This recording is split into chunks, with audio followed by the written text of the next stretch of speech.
Dude, we're 3 seconds in. That has to be a record. Already started That has the to F-word. be a record. Come We're 3 on. seconds in. You already used our F-bomb. Anyway, PG-13. welcome we can back cut to it. We the can cut it. Highly We can cut it. Taken Podcast, episode 21, Legal Drinking Age. I'm your host, David This is Siegbert, episode with you with 22. foul mouth over here. It's episode 22. Is it 22? I don't know, but I'm Christian Smith from Oak, Maryland. It's fine. I'm not sure. It's 21 or 22. It's either I'm feeling 22 or I'm of age drinking. But hey, anyway, Nick Smith back here in Jacksonville. Let's get it, guys. All right, so it's the start of the week, which means that there were baseball games being played this weekend.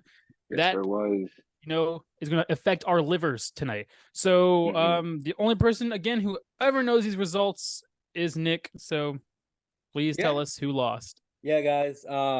This is really unfortunate for me because there's two games I was on the fence for. One of them was the Phillies game on Saturday. Honestly, I was thinking about it. We've been sucking, right? And I wanted to take it, but needless to say, the winner, and I want to announce this now, the winner with 7 was myself. I got 7. And I want to give a little shout out here. No. Thank you. Please. Thank you so much, Please. David, for picking the Braves to win on Saturday because I picked the Brewers because of that, and the Brewers won. So, no matter what, even if that was I picked them too. No, you did not. You picked the Braves. Wait, I picked the Braves? Oh, you picked dang the it. Braves. So- Because you Never picked mind, before my me. fault. And I even thought I if picked the didn't get Brewers. That one right, guys. I still would have beat you. So in that Facts. regard, Mhm. coming in last place with a total score of 2, Oh, no, please. Christian. Yes. I knew yes! it. I knew it. I knew it. Take He the got too L. cocky. He got too cocky. He said, we don't know how to pick, winning games. He got too cocky last week. And Christian, this is the end result. You got cocky. You won 2 in a Yeah. row, and you only got 2 right, so it fits. Our tiebreaker games, Christian, you got it wrong too. Diamondbacks versus Reds. You said Diamondbacks would win 5-4. David, you said Reds would win 9-7. I said Reds would win 6-4. Final was Reds 7, Diamondbacks 3.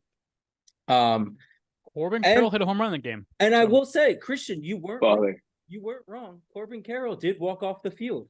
Unfortunately, it was his tail between his legs because he got absolutely owned that game. I mean, he didn't. He hit a homer, so doesn't it's, matter. The head was down walking off the field. It was unfortunate. But hey, Christian, drink up, Buttercup. How did I do? You had 4. Well, you know what? That's a win. I also have done no homework in the past 2 times, so I lost 1 and got 4 in another. Yeah, man. Yeah, not too bad. I got 5 and 4, which means doing no homework and just guessing is 50%, which makes sense. He's not chugging. It's Dubs and Chugs, not Dubs and. Oh, it was a chug? Mm-hmm.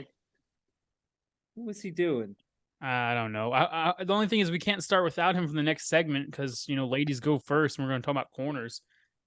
Oh, he does like his corners. We all know that. But yeah, just like David said, this week we're doing our top 10 corners of 2023, what we're thinking of, and he is back. But yeah, like always, ladies first. I'm just saying, if you think he likes corners, you should wait till we do wide receivers. He's all over that. Oh, he does like that. Oh, bro. No, bro. How I love it. Nah, all right. Relax, please. Oh, my fault. I had to pull the notes up. Having a problem here since I got rid of the computer. Your crotch shot, you slut. Bro, what are we trying? Are you doing this because Dude. it's the corners? Nah. Bro, I'm trying to figure out. How's it look, bro? Hold on. You're good. How we figuring Just it out? go. All right, cool. Whatever. Fuck it. Nice skin. Thanks. Appreciate that. All right. Coming at number 10, I'm going to go with James Bradbury. Whether it's the product of defense or product of the player, Bradbury played exceptional last year. And being that he's on a team, or being that now he's still on the same team, with the same defensive backs basically around him outside of Chauncey Gardner-Johnson, I see him coming in and playing the exact same role that he did just a year ago. He's going to be able to produce at a high level once again. I believe he just had a Pro Bowl year. Guy's a baller. Great pickup from the Giants. Coming at number 9, and this is the first of what I come to realize is a trend with cornerbacks. A lot of young players here, in my opinion, man. A lot of young guys. Dude, so number 9 for me, I'm going to go Tariq Woolen. As a rookie, he stepped in to the Seattle. Okay. Yeah, he stepped into that Seattle Seahawks defense that has been otherwise shit since they dissolved the Legion of Boom. And he's become an instant starter and tied the league with the interceptions at 6. He has great speed, great size, and he can play with the best of them. I mean, you love to see it, and I mean, we see it all as a rookie. So you can only get better, or at least figure you can only get better off of that. If that's where you're starting at, and you can keep going, I mean, it's gonna be a great time for all these young guys. Damn. Yeah. Well, it's just gonna Sorry be about that. interesting to see what he does next year, though, because he's gonna have another really young corner on the other side of him. So it's Yeah, gonna be very yeah, interesting I to see how he know. plays. I think that'll be a good tandem. Coming in number 8, I'm gonna go with Jamel Dean. And this isn't a guy who is gonna completely run up your stat sheet at Did you the say end of the day Jason with Aldean? No, I said Jamel Dean. He is number 1 on the charts, so let's be honest. number 1. That's a good pick. Nah, Jamel Dean from the Bucks. He's not a guy who's gonna run up all this stuff on the stat sheet. He's not gonna have a bunch of picks, and he's not gonna have a bunch of pass breakup and force fumbles. But the biggest thing with him, though, is he makes it exceptionally hard for your quarterback to even get your wide receiver the ball because he's a freaking blanket, bro. All he does is he stays in the wide receiver's back pocket. Quarterbacks have a very low QBR when targeting him, and they don't really target wideouts at all, or not wideouts. Number 1 wideout at all when Jamel Dean's on him. Number 7, J.C. Horn, son of Saints Hall of Famer Joe Horn, has played exceptionally well over these past 2 years since coming in as a rookie. Since being drafted, guys only allowed a total of 318 yards and 1 touchdown on him. Guy's an absolute stud. We just got to get through the injuries, and we'll be all right. Number 6, I'm going to go with Marshawn Lattimore. Now, he's not what he used to be back in 2017, 2018, hitting the scene as a breakout rookie, but Lattimore can still put the clamps on most guys. He's still the cornerstone, in my opinion, of that Saints secondary, and plays with a very high level with a good knack for the ball. Coming into our top 5, I'm going to go with Jair Alexander. This is a guy who, at any given day of the week, will put the straps on your favorite wideout. He plays great man coverage and has a great motor inside of him. Talks trash, backs it up.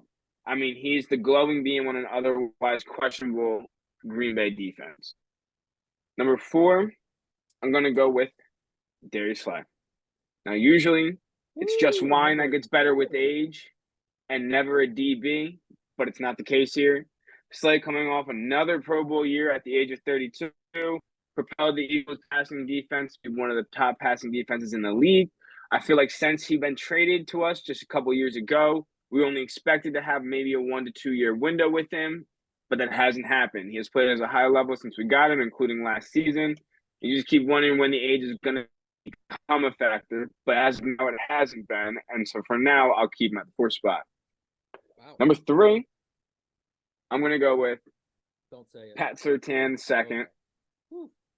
I mean, dude, like I said earlier, this list is filled with talent that was drafted from either last year or a year before that. I mean, son of future Hall of Famer Pat Surtain is a part of that class. He has a huge addition to that Broncos defense. Became a day 1 starter and has played at an amazingly high level since he's been drafted. Top coverage rates in man coverage and zone coverage. The guy's just a great player, and he's going to continue to be one. Number 2, I'm going to go with Jalen Ramsey. This is arguably the best cornerback I believe we have seen in the last 5 years. Jalen Ramsey has shown time and time again he can play at different systems at a high level. He pairs with Big Benju now in that system over there in Miami. And I think we will probably see a very great showing out of him this year. In all honesty, I know he kind of had a subpar season last year, but this year I feel like it's just going to be great with Danger there running the defense. And number 1, I'm going to go with Sauce Gardner. I mean, look, making this list, it was hard for me to put the rookie at the top spot, but he had a historic season on his way to a Rookie of the Year win. And on top of that, I mean, age is a huge factor. The guy came at 21 years old. He's producing like all these stats as the best cornerback, in the league this past year, and he's a rookie. You're going to learn more as time goes on. If you've already shown all these traits that you're once in a generational talent coming out of college, and then you go in your first year and you produce, there's only room to grow. And this guy played amazing. I've had nothing but high praise for him since he stepped into his final year at Cincinnati. I mean, he's just an absolute baller. He's got his nickname Sauce for a reason. Any honorable mentions? He probably doesn't. That's yours. Oh yeah, I did. Oh, hold on. Yeah. I forgot. I had a whole thing. Yeah, my honorable mentions are Denzel Ward, Tre'Davious White, and AJ Terrell. Now, on top of that, though, This dude, I'm telling you, man. Hold I'm on. telling you right Hold on. now. hold on. On top of that, though, I had 2 dishonorable mentions. Oh my, I know who the one is. I know where both of them are. I think they play on the same team. Yeah, one's going to be Trayvon Diggs. Interceptions mean absolutely nothing when your QB just gives the ball right back to them. Not to mention when they throw your way, you've given up the league leading in yards for almost 2 years now.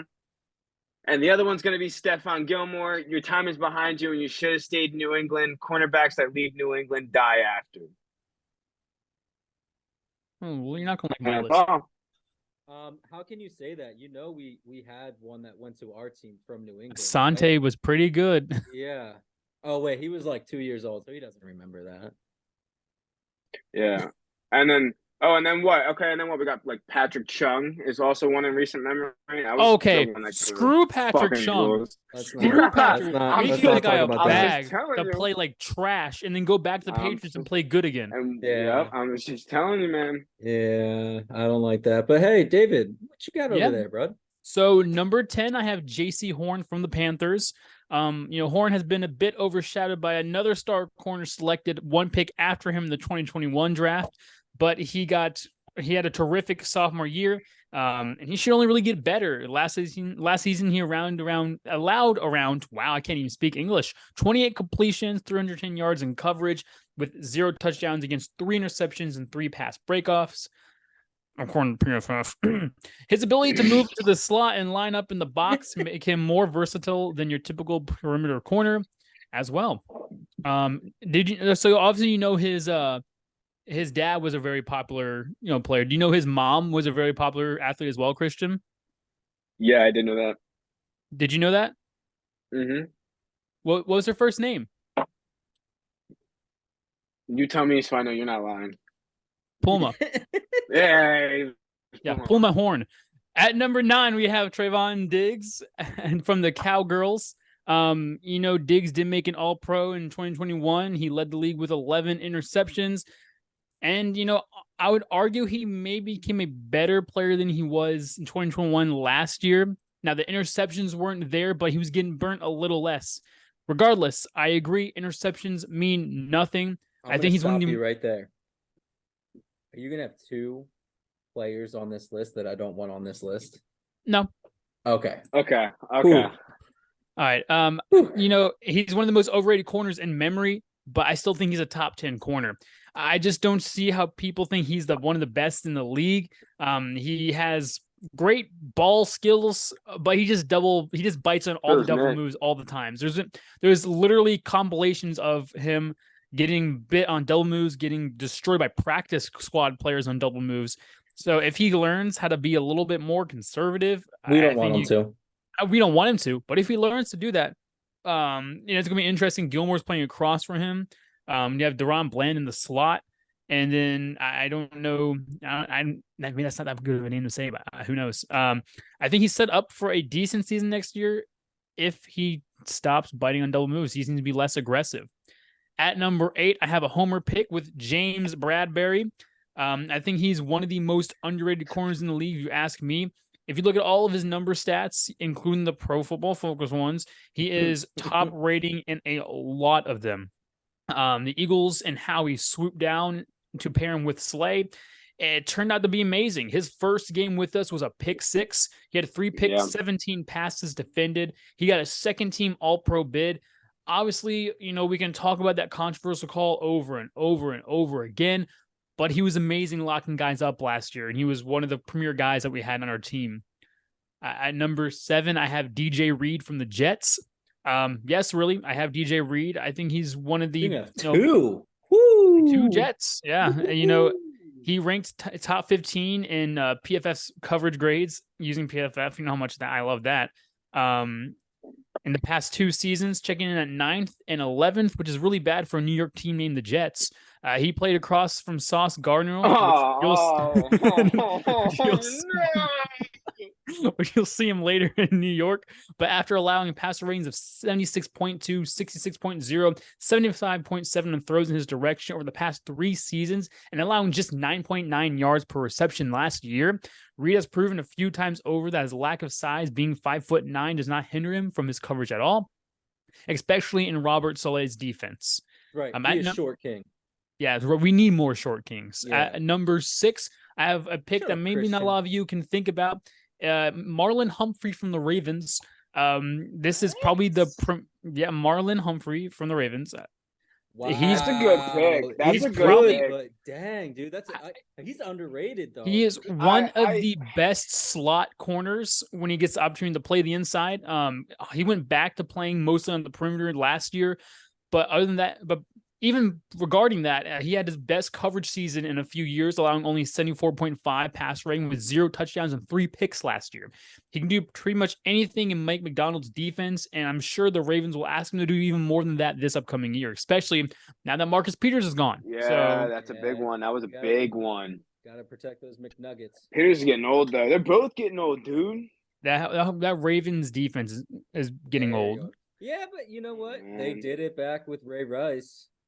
They did. They had Grandpa Reed. Ray Lewis. Well, and Ray Rice. On the other side. And then, punching his ticket somewhere else, not Canton. And Terrell Suggs there too. So yeah.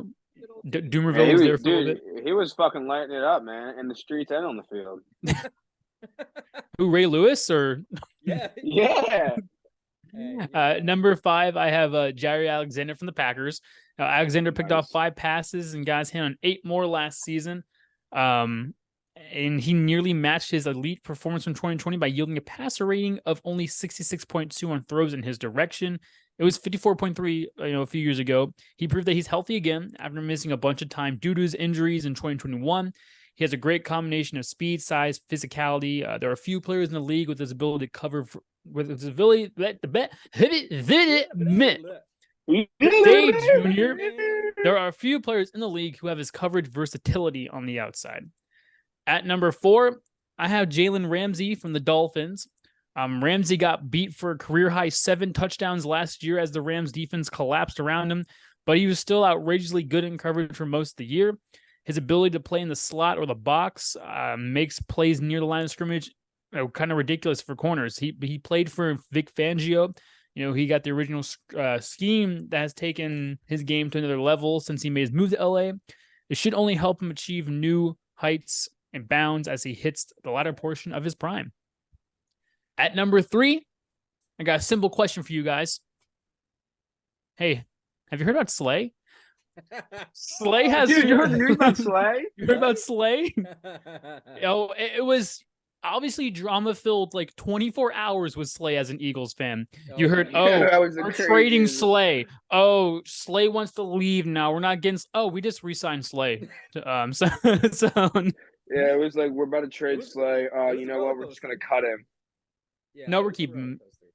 But Slay has returned to his stardom over the past 2 years. He had a terrible debut with Philadelphia, but you can easily make the argument that he belonged in the All-Pro team last year, given how consistent and excellent he was, especially over the second half of the year. After allowing 85 yards in coverage against Washington in Week 10, Slay did not allow more than 48 in any game for the rest of the year and allowed only 55 on Philadelphia's 3 playoff contests. He will be 32 years old. 55 in total? Yeah, in total. A total of 55 the entire of the playoffs.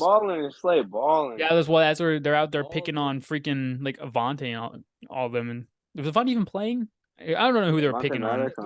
But they still weren't doing much, dude. Yeah, they were killing it on defense. That's true. Patrick Mahomes didn't have that many passing yards.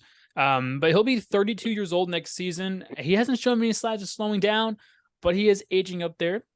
at number 2, I have Patrick Surtain from the Broncos. I think he's the prototype when you look at these new day corners. He ranks in 95th percentile or higher in height, weight, wingspan, arm length, and hand size, and it shows when he's playing. He doesn't have the elite short area speed, but he makes for it with great agility, leaping ability, and great timing. He's able to blanket even the best number 1 receivers on a weekly basis, and he has to. He's playing in the AFC West. You have great receivers over there. You know, you have all the Chargers receivers that are pretty good. Obviously, you have the Kelseys and the receivers for the Chiefs and Devontae Adams over there in Oakland. Sorry, Las Vegas. My apologies. But You're fucking right, man. He's only getting better as he physically matures and learns more about the game. At number 1, Sauce Gardner from the Jets. Oddly enough, the 3rd player from the Cincinnati Bearcats to be top in their positions. Gardner was probably the single best cornerback in the league as a rookie. He allowed only 45.9% of passes thrown his way to be completed for 53.9 rating. He led the league in force and completion rate and pass breakups and only allowed a reception on every 18 coverage snaps, which is the best in the NFL. He's 6'3", 200 pounds. He's built to handle any matchup at any time. And he's playing the system that allows him to take advantage of his outrageous physical gifts. And obviously, I have some honorable mentions. I will honorable mention Stephon Gilmore. Didn't put him at top 10. Tariq Woolen, I think he is a stud, and I'll be very interested to see how he does in year 2 with another rookie on the other side of him. And then I'll give a little bit of a homer pick, Cincinnati Bengal corner Chidobe Awuzie. I feel like he had a great year last year, was not talked about enough. But yeah, I guess that was. You can finally talk about him because he left Dallas. He's like guys. Is that what you said? Yeah, no, because he left Dallas. Oh, that could be maybe. I mean, bro, you guys seen the one coach came out as openly gay the other day. Hey, nobody cares, man. But if you're gonna do it, whoa! If I nobody cares. Like, meaning nobody cares if you're gay or not. What do you mean? Nothing against anything. I just be yourself. Jeez. And you just took it the wrong way. I was just saying he came out. I'm just saying our viewers could take that the wrong way. I know. He's just a month short, like too late. I mean, he should have. Actually, here's a month too late. Yeah, so on that note, I'll get into my top 10. And guys, my number 10 it's a hot take. It's going off of no stats. At number 10, I got Witherspoon. I think yeah, I like it. I like it. Sauce came out there Reese last year. I think Witherspoon is gonna go out there. He's gonna ball out his first year. Seattle set up the way he can actually go out there and I like that. I really do like Witherspoon. I wish the Eagles would have got him. I think he's gonna be a top 10 first year out there. I'm telling you. Mm-hmm. Telling you. Oh, I like that. What? I think he's better. I think he's better than Diggs, man. I really like him. He deserves to be in that top 10. I'm telling you. Watch out. We're going to be hearing a lot about him. Yeah. At number 9, kind of a homer pick, but I got James Bradbury. Take away his one hiccup last year by, doing something that he didn't really do, but they said he did. But he did. He had a great season last year. I think he really went under, nobody really recognized him. I mean, Bradbury was good. He's just, everyone on that team was good. And I think that's the reason why. And when you don't hear your name a lot, that's a good thing as a corner. At number 8, I got Stephon Gilmore. I don't think he's that guy anymore. I think he is a top 10. I think he's a top 10 corner, but I don't think he's that guy anymore. He's getting up there. And I cannot wait to see him fall apart in a Cowboys uniform next year. I'm going to enjoy it. At number 7, I got J.C. Horn. He's played less than 1,000 snaps, but yet in the time he's been playing, he's only given up 1 touchdown and 318 yards. Dude, that's incredible. That's so hard to do. I don't care who you are. That's incredible. And he deserves to be in that top 10. Number 6, kind of questionable, but I think he's still good. I got Marshawn Lattimore. He's a little inconsistent, which is I like it. I had it outside the top 10. But in the last 3 years, he's only given up 15 touchdowns. In my opinion, 3 years, that's not bad. That's not bad at all. It's 5 a year. You know the average if you did that? Do you know what the average I is? just said it was 5 a year before you Oh, asked that question. okay. Well, sorry, I didn't hear He can do you. that math. He's good at that math. Yeah. At number 5, I got Jair Alexander. You know, when Nice. targeted by QBs, the passer rating was 66.3. That is a very good corner to keep him under that radar. Not to mention he had 5 interceptions last year. To be honest, Green Bay, really, this defense is going to have to try to keep them in games because we don't know what Love's going to do, and I think the defense is going to be the key. What's Love got to do with it? What's Love got to do with it? At number 4, I got Jalen Ramsey. Let's be honest, dude's still good. I do think he's one of the most overrated corners in the league. In my opinion, he's over talked about, man. He's getting older. I don't know how Pro Football Focus had him at number 2. I don't get it. He's not number 2. No way. It's almost like Pro Football Focus isn't a good source. It's crazy. Right? And I thought it was good. Unfortunately, with Miami, we don't know what's going to go on with them. I don't know. I just don't think he has enough on that defense to really help him out and be a top 3 corner. Still top 5, still great, but I don't think that's going to happen.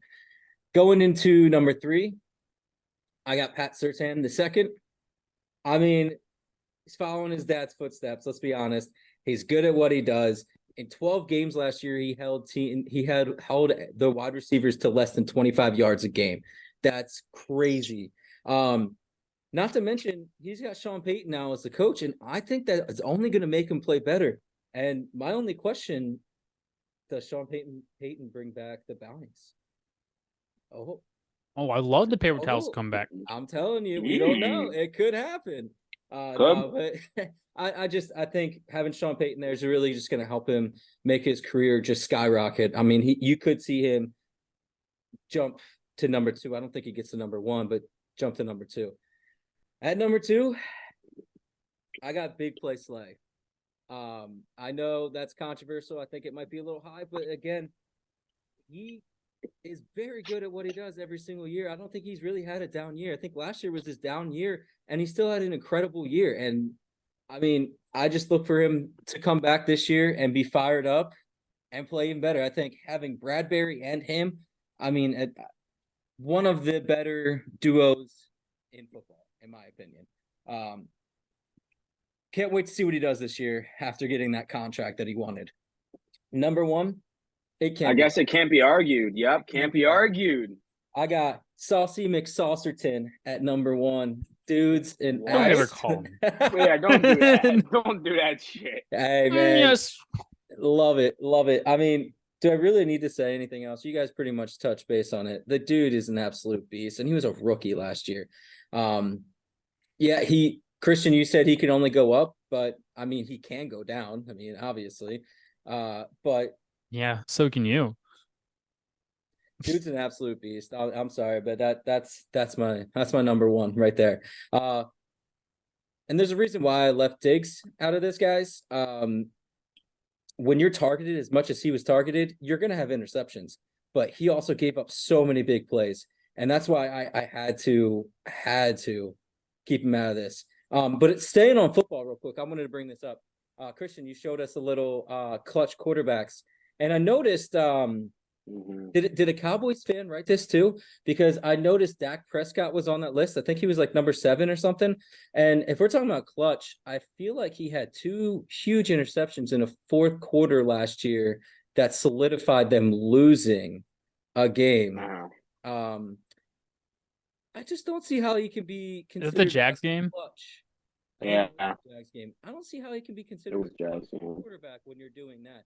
And not to mention, come on now, you can't leave Jalen Hurts off of that list. I mean, granted, we weren't really playing from behind a lot last year, and that's maybe the reason why they don't have him on there. But dude, that's so bad. That's so bad. Not even having him in the top 10. That's so bad. Yeah, no, I mean, 100% agree with you. I was the one who sent that picture over, and said most of that. Yeah, I mean, I don't know how you leave Hurts outside of the top 10. Like I said, I'm laughing because they left him out, but I'm also laughing because the only logical reason he was left out is because he was never having to play from behind because he was always up. So, but how is Tua number 2? How is Tua number 2? Hey, I don't. Bro, because I'm not. Bro, I'm not Because gonna lie. the In the amount of fourth times quarter, his brain had to come back from concussions, bro. That's so bad. Oh, that's so bro, bad. I'm not gonna go look at the Dolphins in the fourth quarter, dude. If you go look at the Dolphins in the fourth quarter, they scored, I think, the most points out of anybody in football. All right, my next one is, how is Lamar Jackson number 4? That doesn't make much sense considering he only played in like 10 games this year. It should be Tyler Huntley at 4, if anything. But he's Pro Bowler Tyler Humphrey. He's a fucking Joe Burrow, dude. How can he be? Here's Joe my. Burrow. Hey, is it just me who like is Nick very just quiet like to anybody else? Or is it just Yeah, me? no, Nick's quiet. Nick's quiet. How can you have Joe Burrow down at number 6? There we go. It's a little better. Yeah, I don't know. The list doesn't make sense. Where was Allen on there? Allen was like 4, right? He 3? was number 5, but then Jimmy G is number 7. Yeah, I know. He was so clutch last year. So I mean, this has to be a joke, right? I don't. I mean, that's the only thing I can think of is this is an absolute joke. I will say, one person on that list, Derek Carr, is really clutch. I will argue Derek Carr is pretty clutch. I will. But Derek Carr's not on that list. Derek Carr's always. He's not on the list. Do you want me to tell you the list right now? I can tell you the list. Yeah, right now. It's Patty. It's Patty, Tua, Kirk, Lamar, Josh, Joe Burrow, Jimmy G, Dak Prescott, Aaron Rodgers, and Jared Goff. How is Kirk? Because he had the one game. Kirk because of the Thanksgiving game. Yeah, that Thanksgiving game. Well, not only that, the game against the Colts. I mean, they had that huge comeback. That's the Thanksgiving game. Was buddy, that Thanksgiving? So yeah. Oh, okay. So yeah. I mean, don't get me wrong. It was. I don't know. I don't know. It's. You like that? You like that? You like that? You like that? But hey, it is what it is. But guys, I wanted to bring this up just one time. You know, we had the Open Championship this past weekend. And really wasn't much of an Open Championship. It was pretty much one player do all kind of thing since Friday. Brian Harmon won. Kudos to him, dude. He's been close to the leaderboard pretty much his entire career. He was number 25 in the world, but he always flew under the radar. He was making cuts constantly. Honestly, I've never seen like, normally when he's on TV, he's chipping in or doing something crazy. Like, dude's really good. He deserved it. And what's funny, clearly the commentators knew he was going to win. They ended up, to keep everyone interested in what was going on and the Open Championship, they ended up putting a waggle counter for every time he would address the ball. There was one point he had 17 waggles before he would hit the ball. Now, that's very frustrating for me as a golfer when I see someone stand behind the ball for that long, because I can't do that. When I get up there, I'm ready to hit. But when he had 17 on one shot, that's unreal. But hey, clearly it worked for him. So that's all I got to say. Dude deserved it. And hey, I hope you enjoy those pints out of that Claret jug. I love it. Yeah, so what does that bring us to? Yeah, so you know, I think we're gonna get into some trivia, David. You got some trivia for us, right? I do have some trivia, but I also think somebody here made a bet this past weekend that we need to address too. You want to do? We can do that. Yeah, let's do that. Christian, what was your bet of the week? 175 home runs in the MLB this week. And how many were hit? Oh, dude, it was like 125, maybe.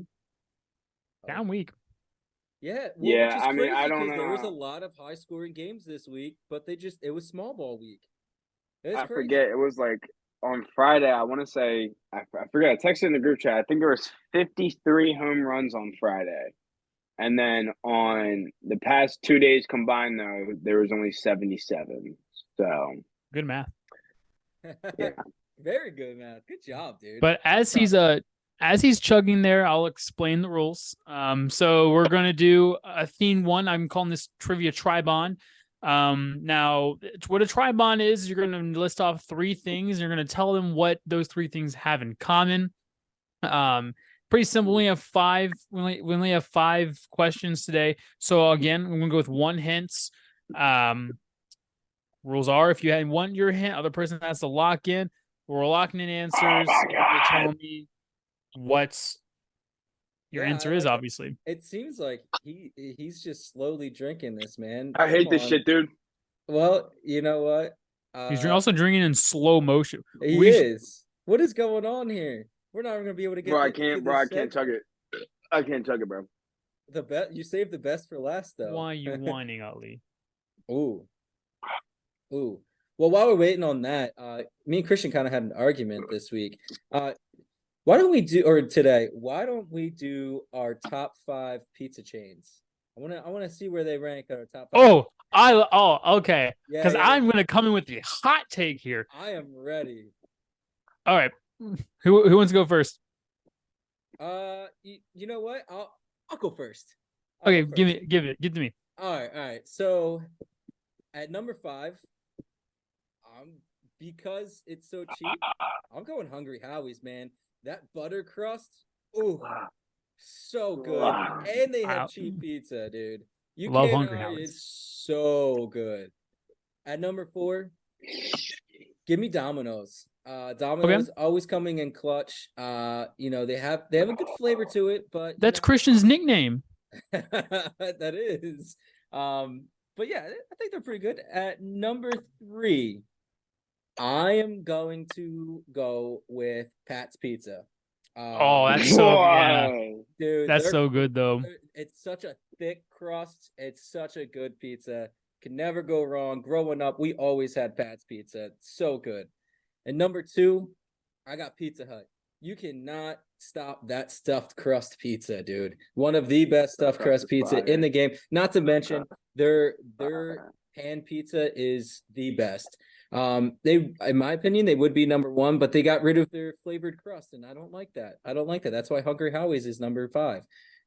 At number 1, I got Papa John's, bro. Shaq and Papa John's, dude. The Shaq-a-roni. So good, but I just think they're one of the best chains. But anyway, Christian, you want to go on this? We'll save his since he's got a hot one. Oh man, yeah, I can run this. 5, I'm gonna go with a local spot near me. It's called G's Pizzeria. No, dude, it's supposed to be chain.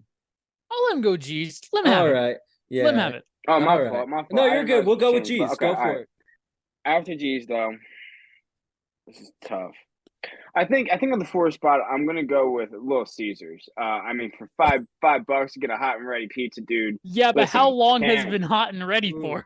I know. I don't care, man. Never it's had $5 Hungry in this economy, bro. And I don't have one near us. In this economy, bro, can't go wrong with it. $5 on a fucking pizza. Number 3, yeah, like Nick said, I'm gonna roll Pat's here. Pat's is pretty good. You can't argue with Pat's. It's such a great selection. 2 is also Pizza Hut, only because it's one of the only places I can get a stuffed crust, and stuffed crust is just my favorite thing in the entire freaking world. And their marinara sauce is so good. Number 1, I'm gonna go Domino's, dude, and I'm not gonna go Domino's because the pizza's the best. I'm gonna go Domino's because the pizza is good, and they're there for you at 2 a.m. when you're drunk and you need a freaking pizza, man. All right, I like it. That's fair. That's fair. That's good. I like that one. All right. So I'll go with the last one. Number 5, we have Pizza Butt. Not a big Pizza Hut fan. You were telling me to argue with you earlier, Nick. I'm not a big Pizza Hut fan. I'm not. I just can't stand my Pizza Hut. Brooklyn doesn't like that. You don't like Pizza Hut. That's fine. At number 4, you're missing the biggest one, both of you. Cece's Pizza. Give me that pizza buffet. Give me that macaroni and cheese pizza. The macaroni and cheese dessert pizza. Yeah. So good. At number 3, I'm going to have Papa John's. I haven't eaten a lot of Papa John's recently, but I do love me some Papa John's. At number 2, I'm going with Pat's. I love Pat's. Pat's is so great. Good, buffalo chicken pizza. Oh, so good. Some pull, some 2009. I got a feeling with a black eyed peas. Brings me back. At number 1, I have Hungry Howie's. The bunchies. Hungry Howie's is the best pizza. I love So Domino's, good. and maybe I should kick out Pizza Hut and put Domino's in there. But number one, I love Hungry Howie's. I think it is cheap. I think double cheese pizza, so good, and they have the best, like they have good breadsticks. Is it monkey? What is it? The not monkey bread, but We're not talking garlic breadsticks. garlic knots. I mean, but it's a pizza chain. We're not talking about. Yeah, We're talking about yeah. the whole pizza chain. Yo, they're jalapeno cheddar They're cheese bread. so good. Woo, That's a buddy. hot take for me. I mean, no one else is going to pick Hungry Howie's at 1. I had Hungry Howie's at 5, and it's because of their butt cheese, dude. Their butt cheese so is good. so good, man. But all right, let's get into it, man. Let's go right into it. What do you got for us, David? Yeah. I'm ready. Trivia Tribond. I told you guys the rules already. So number one, really easy one. We got Eddie George, Beanie Wells, and Ezekiel Elliott. I got it. What do they all three have in common? Mm-hmm. I Eddie think I George, got it. Beanie I Wells, think I'm and locked Ezekiel in. I Elliott. think I'm locked in. All right, got who it. wants to go first? Well, I locked in first, so I'll- what's the rules? Okay. I'm going OH. I-O. I mean, I was gonna say they all went to Ohio State, but I don't know what the fuck that was between y'all. Is that your answer? Yeah. Okay, David. Yeah, I'll give Ohio it to you State is my guys. answer, I was yeah. trying to get more specific Ohio State running backs, but I will give you guys they Oh, all went okay. to Ohio Oh, State. so that went to Yeah. Ohio State. Let's go. I mean, I remember. I know Zeke and Beanie. I know they were, but I wasn't. I could have went there, but yeah, I know they went to OH. George, only because I watched George's Football Life. Ooh. Good one. If you haven't seen it, it's a good one. Number 2, I have Denard Robinson, Julian Edelman, and Braxton Miller. Oh, I got it. I think I got this. All right, yeah. All right, so Christian, you locked in I'll first play with quarterback. Yep. Nick. Yeah, Yep. they were all college QBs who didn't play quarterback when they got to the NFL, and they were NFL skill players. Braxton got that for me. You would have been good with Terrell Pryor on that one too. I felt Terrell Pryor wouldn't have counted because he played quarterback for the Raiders. That's why I didn't Yeah. put Terrell Oh, on. that's true. I like That's it. true. Number 3, the 1980 Raiders, the 2004 Patriots, and the 2022 Chiefs. I mean, is it too obvious? The 1980 Raiders, 2004 Patriots, and the 2022 Chiefs. I'm locked in. It might be too obvious, but I'm locked in. Yeah, I feel like I'm locked in, but Wait, hold on. Are we doing 2022 season? Season. Okay, I'm locked in. 2022 Chiefs. 2004 Patriots, 1980 Raiders, and the 2022 Chiefs. All right, locked in. Are you ready? Nick, you're locked. Yeah, Nick, you locked first. Nick, you locked in first. Who you got? They all won the Super Bowl. Yeah, they all won the Super Bowl. I'm not going to give you that one. Those are teams who all beat the Eagles in the Super Bowl. Oh, come on, man. Why do you got to bring it up like that? It doesn't matter, but there was also a I team that know. all won the Super Bowl. Man, come on. You're going to do that? I don't want to remember that. Come on. There's a reason I block it out. I know we lost in 2004 in Jacksonville. I'm well aware. And you wanted me I to wanted the give you NFL that? experience. So we're not getting that because we didn't tell you. No, because it's specifically they all beat the Eagles. Those teams beat the Eagles in the Super Bowl. Come on, man. I will say, do you guys know who was the coach of the Eagles in the 1980 Super Bowl? Dick Vermeil. Did Vermeil? Was it Vermeil? I am pretty sure it was Vermeil. Good one. Number 4, I got Desmond Howard, Dion Branch, and Hines Ward. Who was the first one? Desmond Howard. Locked in. Hmm. Wait, how many questions are there? There's 5. 5. Oh, well, and you guys said I can't unlock, so never mind. I guess I gotta stay. Can I get a hint? Yes, you can get a hint here, Nick. They have all won the. I mean, that kind of gives you the kind of part of the answer. In the biggest game, I don't know how to say this without giving the answer. Okay, no, I'm locked in. Okay, there you go. That's all the hint he needed. Christian, you were forced to lock in first. What do you got? They all played in the Super Bowl. Okay, they all won Super Bowl MVP. I'll give you the credit for it, Nick. But they were all wide receivers who won Super Bowl MVP. Desmond more a return man because he won that, but yeah, then be a receiver. Yeah, I mean that was a huge return. So, dude was a beast. Okay, I'll take it. Boom. And so the last one, I don't think Christian can win now. No, I'm only one up. He can only tie. Okay. So number 5, this is a really good one. I feel John Harbaugh, Doug Peterson, Sean McDermott. I'm locked in. Man, he got that fast. Give me a hint. All right, all these players share a certain head coach. Locked in. Right, so Nick, you locked in first. Yeah, they Andy Reid, all understudy of Andy Reid. They're all understudies of Andy Reid. Yeah, these are players under the Andy Reid coaching tree. Weird enough that John Harbaugh and Doug Peterson won a Super Bowl before Andy Reid won a Super Bowl. I know, isn't that crazy though? That's nuts. I mean, there is more people on that list. Ron Rivera is on that list. Bowles is on that list. I mean, I feel like Eric Bieniemy should be on that list. Dude, you know where most of them came from though? Green Bay. They're all from Green Bay. So it was him and Gruden were on, right? Him and Gruden were on the Green Bay coaching staff together. I thought Harbaugh was too. Was he not? Wasn't Harbaugh? Harbaugh may have been. I think he was. I don't know. No. Yeah, dude. Yeah. Andy Reid knows what he's doing. I think that's the reason why. I think he's a better all-time career coach than Bill Belichick is. I agree. Based off his understudies, it comes down to it. Who gets all the credit for all those great Patriot seasons? Does Bill Belichick get it, or does Tom Brady get it? Tom Brady left the Patriots and won a Super Bowl. So at this point, I'm gonna say Tom Brady because Tom Brady went to the playoffs almost every single year. So and put an asterisk next to the last one because I don't think any team was deserving of it in that division, but he still went to the playoffs, so he deserved it. But hey, that's going to get us into Christian's favorite segment, Certified Baller. My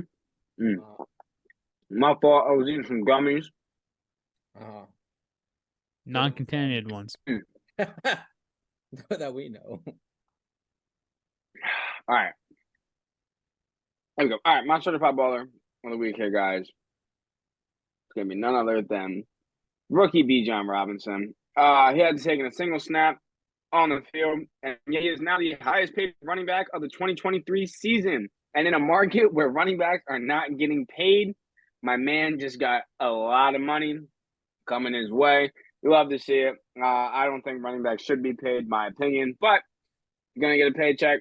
Might as well be the highest one of the year, and you step foot on the freaking field. Congratulations. Yeah, I mean, I don't know how you can sit there and say they shouldn't be paid, but you guys like CJ Stroud coming to the league and get $30.2 million guaranteed up front, which is crazy. It's not that they shouldn't be paid, but they get replaced so easily that can't pay them a very high amount. I mean, people like CMC. CMC, Derrick Henry, Nick Chubb. That's it. I don't know. Saquon, dude. Everybody else is replaced. No. They just signed James Robinson. Watch. My deflated baller is going to be Christian. Yeah, and obviously, I had to come in with my honorable mention certified baller. Honestly, I my whole life, reason it's my whole life I've always been an honorable mention. I've never been the front guy. I've always been the honorable mention. David, honorable mention Seekbird. But no, my honorable mention for certified baller, Nick touched on it earlier. It's Brian Harmon. He won the Open, and it was domination. It was not even close. He won it by a whole 6 strokes. He even bogeyed 2 of his first 5 on Sunday and still ended up winning. He ended up going under par that game too, or that the round 2. He was 10 under heading into the last 2 rounds. He balled out, and he's my certified baller. Yeah. And shout out to that guy on Sunday, that fan that told him that he's gonna choke and lose it, because you just added fuel to the fire, because he just came off a bogey, and I think he had 2 birdies in a row after that. So, dude, you just added fuel to the fire that didn't need to be added, and you lost all hope for anybody else to catch him, all because you had to say that. But anyway, Christian, deflated baller, who do you got? Before you guys say anything, let me speak. This is my deflated baller. And no matter what, I wish for this to happen, but it did, and karma's a bitch. CJGJ, you are my deflated baller. That was gonna be Look mine. what happens No, when you leave a team That's that literally offers mine you more too. money, and then you shit on them after leaving. Like I said, I didn't wish for you to get hurt, but karma is an absolute bitch. It sucks to be you, bud. All right, so this is the first time all of us had the same deflated baller. I mean, dude, and again, nothing against him as far as injury. I mean, nobody wants to see a non-contact injury. The non-contact injuries are always the worst, in my opinion. Yeah. But I mean, for him to talk trash on the Eagles, and to take less money to go play with the Lions, yeah, like Christian said, I mean, it happens, man. It happens. And like I want to say, I made this before I knew he got called to the field during practice today. I hope he does have a quick recovery, especially in a contract year. But he was streaming when asked about, the most hated thing about Philly. He answered, the fans are effing obnoxious and he can't stand the effers. Philly, I agree, is an annoying fan base. They can grind some nerves. But the entire time he was here, we loved him. Everyone was fighting for him. Every Eagles fan said the number one thing that the Eagles needed to do during the offseason was re-sign him. Yep. And he even put out a thank you Philly video on his Twitter. And so, I mean, they look, if he has anybody he was angry at, it needs to be himself and his agents. They screwed themselves over hard. They bet on themselves and they messed up. So don't take that out on the fans who defended you. Don't take that out on the fans who wanted you. Yeah. We pressed to keep you. You did. Screwed up. It was all over social media, man. All over. Everybody wanted him. And now, here's the big thing. Now prove yourself that you're more than a safety who benefited off 2 top corners and a good D-line that forced QBs to deep throw to you. Hey, that's all I'm going to say. Maybe nothing actually happened, and maybe he's trying to take a year off because he screwed up and he wants to come back. Bags in his court. I hope he doesn't fumble it again. Yeah, I don't know. I mean, I guess I'll pick another one, and we touched base on it earlier. My deflated baller. And Christian? I know, yeah, it is definitely Christian. No, but in all seriousness, the guy that came out with the top 10 clutch QBs, Doug Clawson. Guy, dude, do you watch football? Because grab him by name. I mean, come on now. You have Jimmy G on here, Dak Prescott, Jared Goff, and Tua at number 2 and Kirk at number 3. I mean, don't get me wrong. Kirk had a good year last year. Maybe squeak him into the top 10, but at number 3 in Tua, how can you put Tua on this list? I don't get how you do that. Turn the ball over? I just don't. I don't know. I think that's awful. So I guess I'll make that my deflated baller. So I don't know, as y'all probably know, but you might not know. My stepdad Bobby, he's a Dolphins fan, and he tells me all the time that Tua has a better arm than Jalen. What kind of better arm are we talking about? Being able to throw the ball further? Because accuracy. It's I don't know. Throw those 5-yard slants pretty accurate. Yeah, see, I don't know. Throw those bubble screens pretty accurate. And Hurts was the top 3 QB on the deep ball this year, anyways. Yeah, that's a hot take right there. Sorry, Bobby. You are not in first. You finished last. He thinks Hurts is Lamar. Oh, his words. He thinks Hurts is the next Lamar. Well, I feel like he doesn't target tight ends as much as Lamar. Does that count? I mean, he I throws the don't ball know. He further than doesn't. 5 yards. Whatever. We're getting off topic here. So, Hot topic. ooh, hot topic. Ah. Hot topic. What? Oh, buddy, oh, buddy. All right. That's gonna get us into Gosh. our hot take of the week. As always, ladies first. Yeah. All right, guys. I love how he just accepts it at this point. Like he just accepts it. I feel like he gets Listen, farther and farther from the you camera as both- we. You both have went ahead and backed something like this.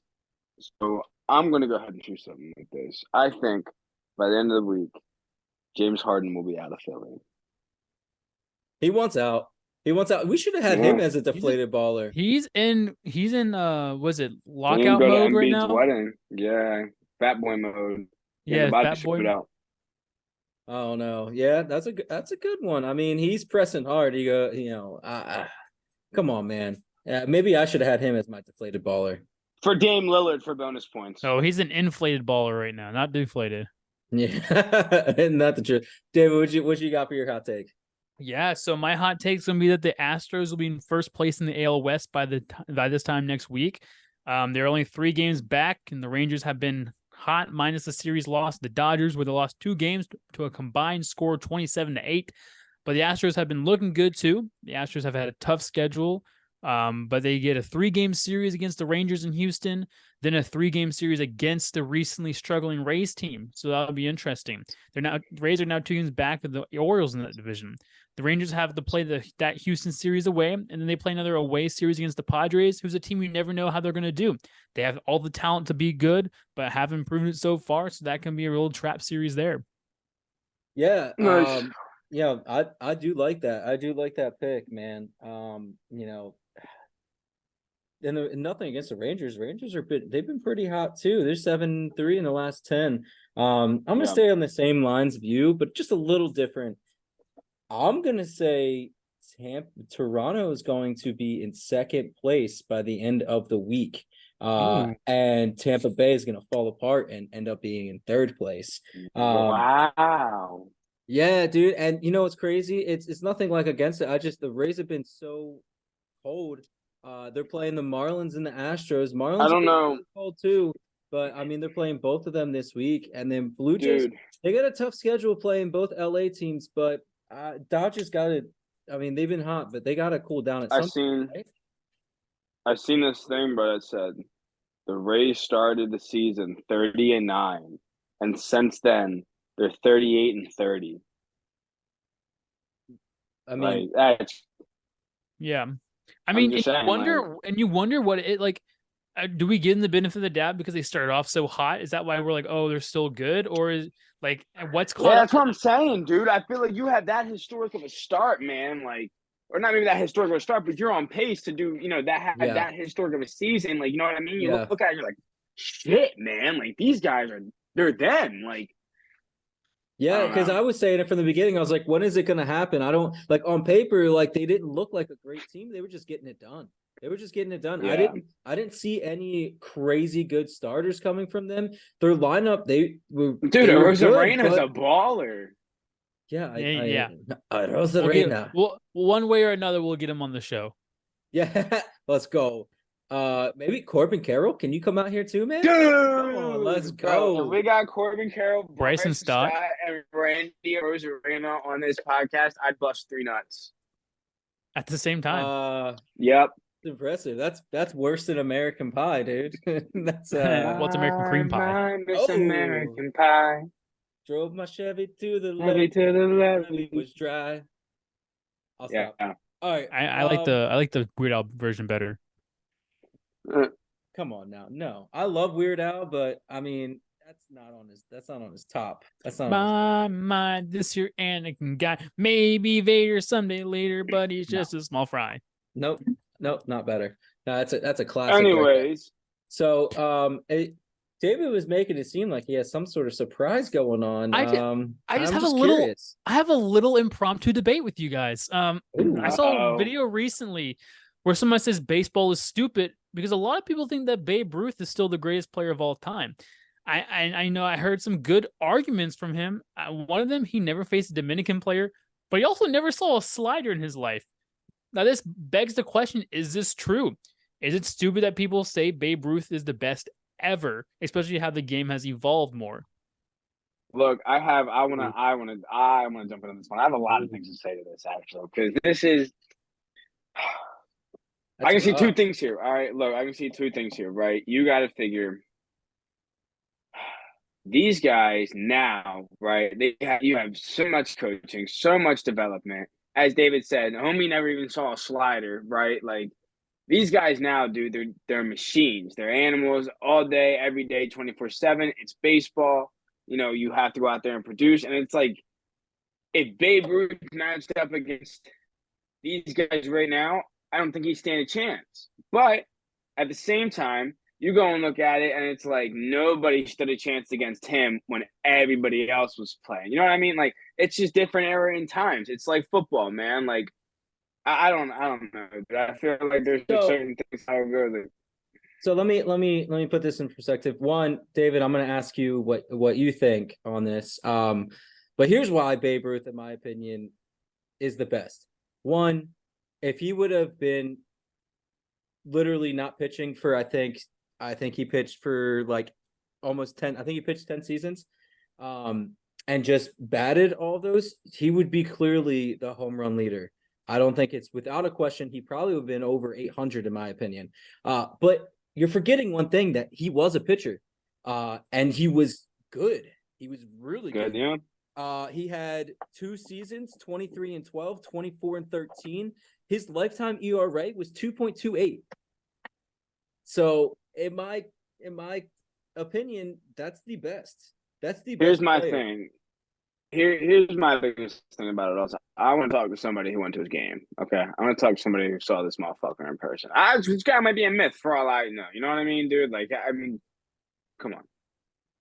Nah, I know. But so what's interesting to me, throughout, there's the dead ball era, the live ball era, because the Babe Ruth wasn't playing up against, these people we talk about nowadays, people who are throwing 101 miles per hour. I mean, now you have Shohei Ohtani, who can throw 101 miles per hour, hit 450-foot cock shots, and then also come in and get like freaking 3 ERA. So like, but here's another stat for you. How many home runs do you think Babe Ruth gave up in his career pitching? 24. I'll go with 32. 10. That's a lot, dude. Or not a lot. That's very little. For 1, 2, 3, 4, 5, 6, 7, 8, 9, 10. He won a year. I'm pretty sure he used to swing a 56-ounce bat. But like I said, when you also back then you had places like the freaking Polo Grounds that were like 450 foot the dead center. You're right. It was. I mean, in the dead ball era, you could do anything you wanted. The ball made it harder to hit. The balls are kind of juiced now. Obviously, they didn't have the steroid era back then. And maybe it just comes down to, like Christian was touching on, maybe it's not fair to compare, people from 100 years ago to today.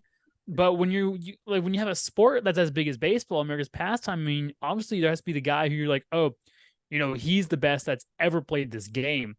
And I think when you're comparing, if Babe Ruth played today, what would he do? I don't know, but I honestly, when you put it all like that, I think anyone, regardless of point in time, I think you're right. I think Babe Ruth was the best. Like he was the best player in ball. Like in his era, he was a way better player through his era than like Shohei Ohtani is becoming through our era. You know what I mean? Like that's kind of how I'm seeing it. And so because of that, I don't know. I think that's yet to be seen with Ohtani. I think what Ohtani's doing right now is ridiculous. I mean, yeah, that's true. I don't know, man. Stats don't lie, and when I'm looking at this, I mean, when you can hit and pitch the caliber that he did, to me, it's hard for me to argue it. Do you have like one that you would say is better than him, David? I think that's tough because I mean, I do have Jeter. No, not Derek Jeter. Derek Jeter was Like- an overrated player. Defensively, he was I one of the more know. overrated I guys. know. Like, would you go like Mickey Mantle? Like, what would it be another Yank? Like, what do you? It'd be hard. I mean, I would almost argue Nolan Ryan, but like Longevity and very good longevity. dude, yeah, and like imagine the You stats. wouldn't go like, what about like Bartolo Colon? Yeah, true. Yeah, that's the goat right there. Like you That's have like the goat. Nolan mean- Ryan, who if he didn't play for some trash Astro teams, would probably have a lot more records than he does. Madison Bumgarner for sure. Probably the most dominating postseason pitcher we've ever seen. All right, if you were throwing out random names, Tim Lincecum. I don't know what we're doing the here. Yeah, Freak Roy on. Halladay. But I mean, that's the thing. If we're going I pitching, it's different. I feel like it's two separate things, but I'm just saying all around, it's hard for me to argue. Now, if we're going to do something else, I mean, Ted I Williams, pretty good. could Hank Aaron. Yeah, Hank Aaron, Christian pretty Smith. good.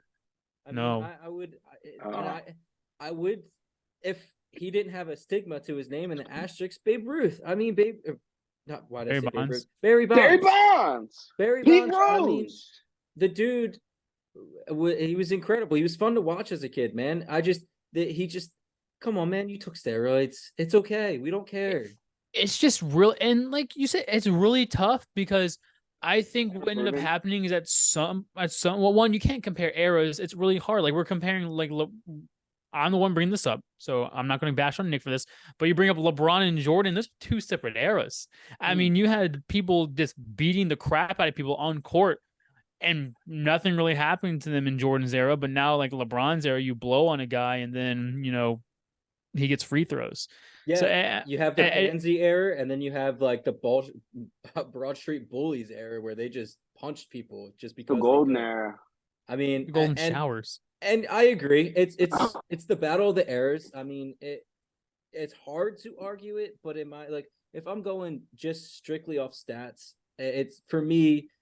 If Babe Ruth wouldn't have pitched to be honest, he pitched for the Yankees a few years, but he didn't like play a lot of games, so he's more of batting. But when you have that as a lifetime ERA, and not to mention you hit, I think 714 home runs off of beer and hot dogs, dude's a beast. I mean, not to mention he was well liked, dude. I don't think he ever met a stranger.